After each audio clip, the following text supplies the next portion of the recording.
इस घोर अपराध का प्रायश्चित केवल एक ही था, नीचे अग्नि, ऊपर पूरी तरह तपती हुई पीतल की थाली और उसके ऊपर खड़े रहकर 108 दंडवत प्रणाम, जिसके विषय में सोचकर ही रोंगटे खड़े हो जाते हैं।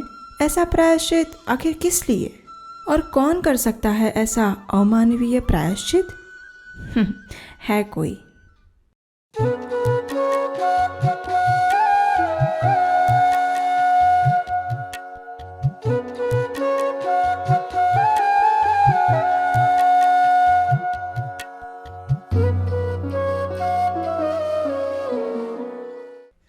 हरे कृष्णा।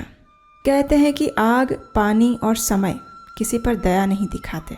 अगर अग्नि में हाथ डालोगे तो वो जलेगा ही, चाहे वो बच्चे की नादानी से हो या फिर बड़ों की लापरवाही से। लेकिन अगर कोई जानबूझकर अग्नि में कूदे और वो भी अनजाने में हुए अपराध के प्रायश्चित के लिए, तो क्या आप विश्वास करेंगे? नहीं ना।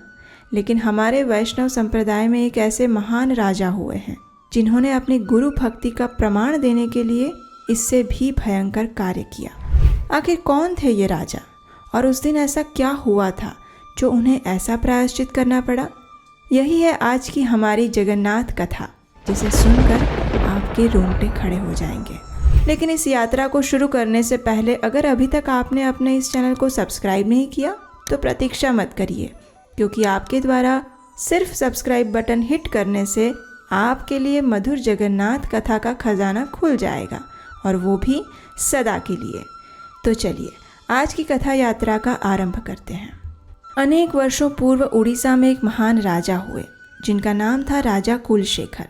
अत्यंत बलशाली और शिस्तबद्ध, सूर्य के समान तेजस्वी और चंद्र के समान शीतल, सागर के समान गंभीर और कल्पतरु के समान दानी, बृहस्पति के समान विद्वान और पृथ्वी के समान सहनशील, कुबेर जैसे संपत्ति से समृद्ध और पिता के समान प्रजापालक राजा। और इन सबसे ऊपर उनके अंदर एक जो शिरोमणि गुण था वो ये था कि वे परम भगवान श्री हरि के अनन्य भक्त थे। वे देवी देवताओं, ब्राह्मण, साधु और सन्यासियों का सदैव सम्मान करते थे और हरि कथा का श्रवण करने के लिए सदैव तत्पर रहते थे। एक दिन इसी प्रकार वे अपने राज दरबार में अपने महत्वपूर्ण मंत्रियों तथा सेवकों के साथ बैठे हुए थे। अनेक साधु और सन्यासी राजा के आसपास एकत्रित हुए थे और हरि कथा का महोत्सव चल रहा था। ऐसे में अचानक राजा कुलशेखर के गुरु वहां पधारे। राजा उसी क्षण अपने सिंहासन से उठ गए। उन्होंने अपने गुरु को साष्टांग दंडवत प्रणाम किया, उनका चरण प्रक्षालन किया और बैठने के लिए एक उचित आसन प्रदान किया। जब गुरु ने राजा को अपना स्थान लेने की आज्ञा दी, तभी जाकर राजा अपने सिंहासन पर वापस जाकर बैठ गए और फिर से हरि कथा का श्रवण महोत्सव प्रारंभ हुआ। सभी लोग भगवान की मधुर लीलाओं का आस्वादन कर रहे थे और अचानक क्या हुआ कि कहीं से एक मक्खी आई और बार बार राजा कुलशेखर के माथे पर बैठने लगी। उसे दूर करने के लिए राजा ने अपने सिर पर हाथ लगाया और उसी क्षण राजा के मस्तक से धूल के कुछ कण जमीन पर गिर गए। वास्तव में ये वो धूल के कण थे जो उस समय राजा के मस्तक पर लगे थे जब वे अपने गुरु को प्रणाम कर रहे थे। अब राजा को तो इस बात के विषय में कुछ पता नहीं चला और बाकी किसी का भी इतना ध्यान नहीं गया, लेकिन राजा के गुरु ने ये दृश्य देख लिया और ये देखकर उन्होंने अपना सिर झुका दिया। अब राजा भी कोई सामान्य व्यक्ति तो थे नहीं, वे बुद्धिमान थे।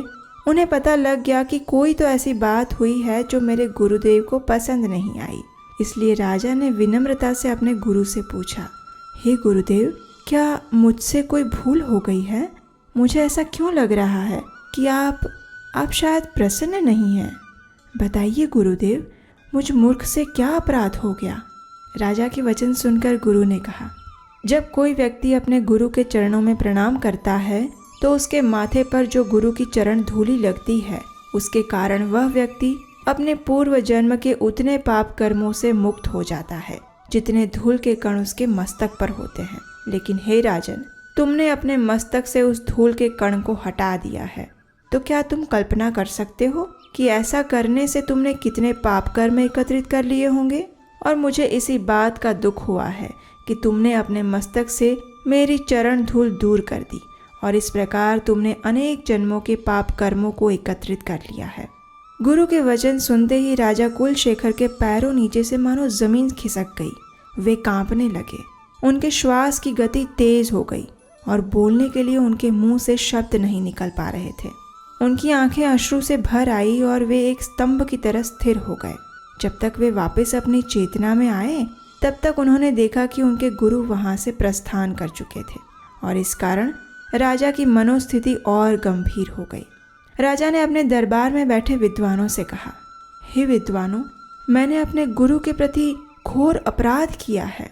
कृपया आप शास्त्रों में से ढूंढकर मुझे बताइए कि मुझ अपराधी के लिए क्या कोई प्रायश्चित संभव है। क्या मैं अपने गुरु अपराध से मुक्त हो पाऊंगा? अगर ये संभव है तो शीघ्र ही मुझे उपाय बताइए। राजा की बात सुनकर पंडितों और विद्वानों ने शास्त्रों को खंगालना शुरू किया।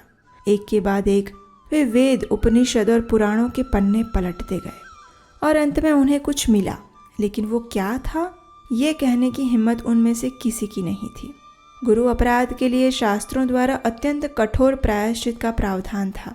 ब्राह्मणों को इस प्रकार मौन और उदास देखकर राजा कुलशेखर बोले, क्या बात है, क्यों आप लोग मुझे ये बता नहीं रहे हैं कि मैं किस प्रकार प्रायश्चित कर सकता हूँ, चाहे वह कितना ही कठोर क्यों ना हो। लेकिन मैं सूर्य देव को साक्षी मानकर वचन देता हूँ कि मैं ये प्रायश्चित अवश्य करूँगा। राजा के दृढ़ निश्चय को देखते हुए विद्वानों ने कहा, हे राजन, हमें इस बात में कोई संशय नहीं है कि आप अपने वचन को पूरा करेंगे, लेकिन ये प्रायश्चित। बस इतना कहकर विद्वान जन फिर से मौन हो गए। राजा ने फिर से उन्हें पूछा और आखिर में ब्राह्मणों ने कहा, हे राजन, जब कोई व्यक्ति अपने गुरु को दंडवत प्रणाम करता है और उनके समक्ष बैठता है तो ये करने से उसके शरीर पर जितने भी धूल के कण लगते हैं उतने जन्मों के उसके पाप उसी क्षण नष्ट हो जाते हैं। लेकिन अगर कोई मूर्ख व्यक्ति अहंकारवश उन चरण धूलि को अपने शरीर से हटा देता है तो फिर वह इतने पाप एकत्रित कर लेता है जिसकी कल्पना नहीं की जा सकती। हमारे शास्त्र इस गुरुद्रोह से मुक्त होने का अत्यंत कठोर और केवल एक ही उपाय बताते हैं। उस व्यक्ति को 12 फुट लंबी, 3 फुट चौड़ी और 6 इंच मोटी एक बड़ी सी पीतल की परात बनानी पड़ेगी। इस परात को 4 स्तंभों के ऊपर स्थापित करना होगा। उसके नीचे उसे जलता हुआ कोयला या अग्नि प्रज्वलित करनी होगी और ये तब तक जलनी चाहिए जब तक ऊपर रखी हुई पीतल की परात गर्म होकर लाल रंग की ना हो जाए। उसके बाद उस व्यक्ति को इस पीतल की परात पर चढ़कर 108 बार दंडवत प्रणाम करने होंगे। ये करने के बाद ही कोई व्यक्ति अपने गुरु के प्रति किए गए अपराध से मुक्त हो सकता है। जब राजा ने ये सुना तो वे खुशी से झूम उठे, ये सोचकर कि चलिए आखिरकार मैं अपने गुरु के प्रति किए गए अपराध से अब मुक्त हो पाऊंगा। राजा ने उसी क्षण पीतल की परात बनवाने का आदेश दिया। उसके बाद उस परात को 4 स्तंभों के ऊपर स्थापित किया गया। नीचे अग्नि प्रज्वलित की गई और पीतल की परात अब अग्नि की ही तरह लाल हो चुकी थी। राजा पवित्र नदी में स्नान करने के लिए गए। उन्होंने अपने शरीर पर तिलक धारण किए, गले में तुलसी माला पहनी, शरीर पर सफ़ेद रंग का पतला और साधारण वस्त्र धारण किया। जगन्नाथ जी का स्मरण करते हुए उनका प्रसाद निर्माल्य यानी सूखे चावल ग्रहण किए और बस फिर चल पड़े उस स्थान पर जहां उन्हें अपनी गुरु भक्ति की परीक्षा देनी थी। हजारों लोग वहां एकत्रित हो चुके थे। राजा के मंत्री, ब्राह्मण, विद्वान, सिपाही और राजा के परिवारजन सभी की सांसें मानो रुकी हुई थी। दुंदुभियां और नगाड़े की ध्वनि इतनी तीव्र थी और ऐसा लग रहा था मानो संपूर्ण पृथ्वी पर कंपन हो रहा हो। वहां उपस्थित सभी लोगों में ये भय था कि बस राजा कुलशेखर अब अपने प्राण त्याग देंगे। उन्होंने राजा से प्रार्थना करते हुए कहा, हे राजन, ऐसा घोर प्रायश्चित किस लिए, और वो भी अनजाने में हुई इस भूल के लिए? नहीं नहीं राजन, नहीं। आपकी गुरु भक्ति पर हमें तो क्या, देवताओं को भी कोई संशय नहीं हो सकता। इसलिए हम प्रजा पर दया करें राजन, आप ये कार्य ना करें। यदि आपको कुछ हो गया तो हम आपकी संतान अनाथ हो जाएंगे राजन, अनाथ हो जाएंगे। कृपया स्वयं को इतना कठोर दंड ना दें। प्रजा की बात सुनकर राजा कुलशेखर कहते हैं, सभी के स्वामी स्वयं जगन्नाथ हैं। मैं तो एक तुच्छ जीवात्मा हूँ।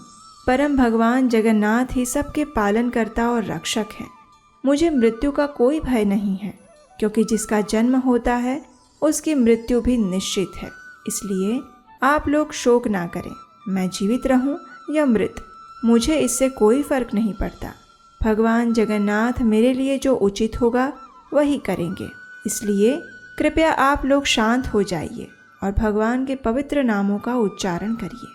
इतना कहकर राजा शांत हो गए और नीलाद्रिपति भगवान जगन्नाथ का स्मरण करते हुए शांत भाव से प्रेम पूर्वक हाथ जोड़कर भगवान से प्रार्थना करने लगे। श्रीवल्लभेति वरदेति दया परेति भक्त प्रियेति भवलुण्ठन कोविदेति नाथेति नागशयनेति जगन्निवासेति आलापिनं प्रतिदिनं कुरु मे मुकुन्द। जयतु जयतु देवो देवकी नन्दनोऽयं जयतु जयतु कृष्णो वृष्णिवंश प्रदीप। जयतु जयतु मेघ श्यामलः कोमलांगो जयतु जयतु पृथ्वी भारनाशो मुकुंद। हे प्रभु, आपकी सदा ही जय हो। आपके ही आदेश से ये सभी ग्रह नक्षत्र ब्रह्मांड देवी देवता और सचराचर जगत चलायमान होते हैं। महान ऋषिगण सिद्ध पुरुष ब्राह्मण और तपस्वी आपके चरण कमलों पर ध्यान केंद्रित करते हैं। आप ही दृश्य और अदृश्य जगत के परम नियंता है।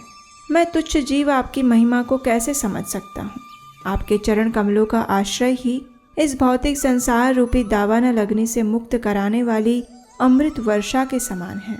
हे प्रभु, आध्यात्मिक और भौतिक जगत में प्रत्येक वस्तु आपकी आज्ञा और इच्छा के अनुरूप ही कार्य करती है। मैं जानता हूँ कि इस भय से केवल आप ही मुझे संरक्षण प्रदान कर सकते हैं। इसलिए हे माधव, हे जगन्नाथ, अब मैं इस अग्नि में प्रवेश करने जा रहा हूँ। मैं जीवित रहूँ या मृत्यु से गले लग जाऊँ, लेकिन हे दीनानाथ, मुझे इस गुरु अपराध से मुक्त करिए। आपकी जो भी इच्छा होगी उसे मैं शिरोधार्य करूँगा।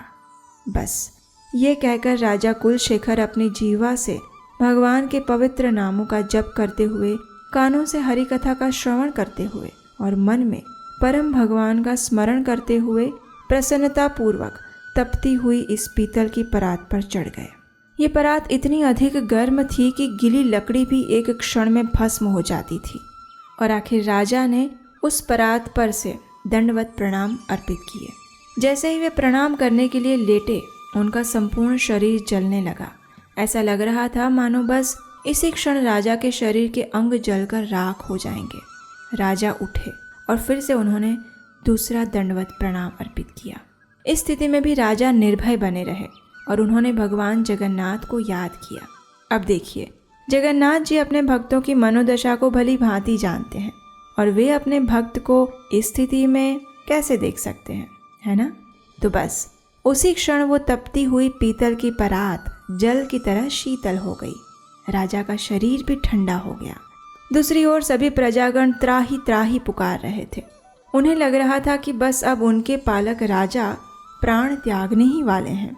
जब सभी लोग रो रहे थे, उसी क्षण राजा कुलशेखर फिर से उठे, बिल्कुल उसी प्रकार जैसे पूर्व से सूर्य का उदय होता है।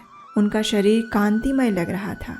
उनके चेहरे पर निर्भीकता और अटूट भक्ति के चिन्ह दिख रहे थे। उन्होंने फिर से दंडवत प्रणाम किया।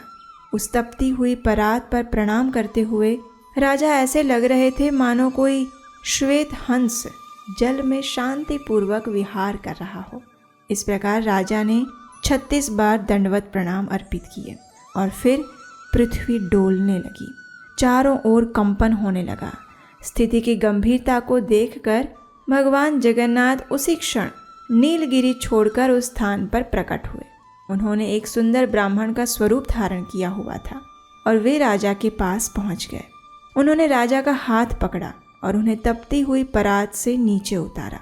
ब्राह्मण के वेश में आए भगवान ने कहा, हे राजन, आज से आपकी कीर्ति पताका युगों तक इस ब्रह्मांड में फैलती रहेगी। आपके समान धार्मिक व्यक्ति ना तो कोई हुआ है और ना ही कोई होगा। आज इसी क्षण आप हर प्रकार के अपराध से मुक्त हो गए हैं।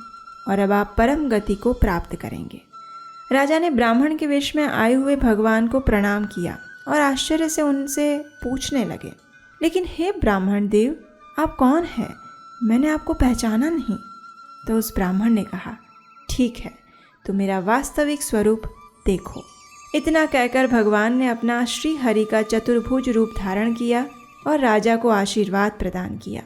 राजा कुलशेखर अपने आराध्य देव को साक्षात अपने समक्ष उपस्थित देखकर अत्यंत हर्षित हो गए। भगवान की माया शक्ति के कारण राजा कुलशेखर के सिवा और किसी को भी ये संपूर्ण घटनाक्रम दिखाई नहीं दिया। सभी प्रजागण राजा की जय जयकार करने लगी और इस प्रकार भक्त वत्सल भगवान जगन्नाथ ने फिर एक बार अपने भक्त की रक्षा की। कैसी लगी आपको ये जगन्नाथ कथा? अगर पसंद आई हो तो इस वीडियो को लाइक ज़रूर करिएगा और उसे ज़्यादा से ज़्यादा लोगों तक पहुंचाइए। और अगली बार आप कौन सी कथा सुनना चाहते हैं ये हमें नीचे कमेंट बॉक्स में बताना मत भूलिएगा। अगर जगन्नाथ जी की महिमा प्रसार करने के इस अभियान में आप हमारी सहायता करना चाहते हैं तो स्क्रीन पर दिए गए नंबर पर अपना आर्थिक सहयोग भेज सकते हैं। तो चलिए फिर मिलते हैं अगली बार एक नई मनमोहक और रोचक जगन्नाथ कथा के साथ। हरे कृष्णा।